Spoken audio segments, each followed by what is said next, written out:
আসসালামু আলাইকুম প্রিয় ভাই ও বোনেরা, সকলে কেমন আছেন? আমি আপনাদের প্রিয় বোন সুমি। সকাল থেকে এত ব্যস্ততার মধ্য দিয়ে সময়গুলো কাটে যে আমার প্রিয় ভাই বোনদের সঙ্গে সবকিছু শেয়ারই করতে পারি না সেইভাবে। আমরা যেহেতু নিজেরাই খেজুরের রস থেকে তৈরি করি খেজুরের গুড়, আর এই গুড়টা তৈরি করার জন্য আমাদের অনেক ব্যস্ততা। আর এই তো আমাদের তৈরি নিজেদের খাঁটি খেজুরের গুড়টা কিন্তু আমার প্রিয় ভাই বোনদের জন্যই তৈরি করতেছি।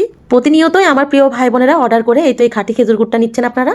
আমার ভিডিওগুলো যে সকল প্রিয় ভাই বোনেরা দেখেন বা আঙ্কেল আন্টিরা দেখেন, তারাই কিন্তু প্রতিনিয়ত এই তো অর্ডার করতেছেন। আলহামদুলিল্লাহ, গুড়টা পেয়ে যেমন আপনারা অনেক বেশি খুশি, আমিও কিন্তু অনেক বেশি খুশি আপনাদেরকে খাওয়াতে পেরে। খাঁটি গুড়ের স্বাদ এটা যে কতটা বেশি সেটা আমার প্রিয় ভাই বোনেরা সবাই জানেন। আমরা যেমন মজা করে খাই, সেরকম কিন্তু আমার প্রিয় ভাই বোনদেরকেও খাওয়ানোর চেষ্টা করতেছি। আর এই তো হাসান খাচ্ছে এটা বীজ গুড়। এই বীজ গুড়টা কিন্তু অনেক অনেক বেশি মজার। এই বীজ গুড়টাতে এতটা মজার যে মুখে দিলেই মনে হয় নিমিশে গলে যায়, আর আলাদা একটা ফ্লেভার স্বাদ পাওয়া যায়। আমাদের এই তো প্রাকৃতিক যে গুড়ের কালারটা হয় সেটাই আপনারা সবসময় পাবেন।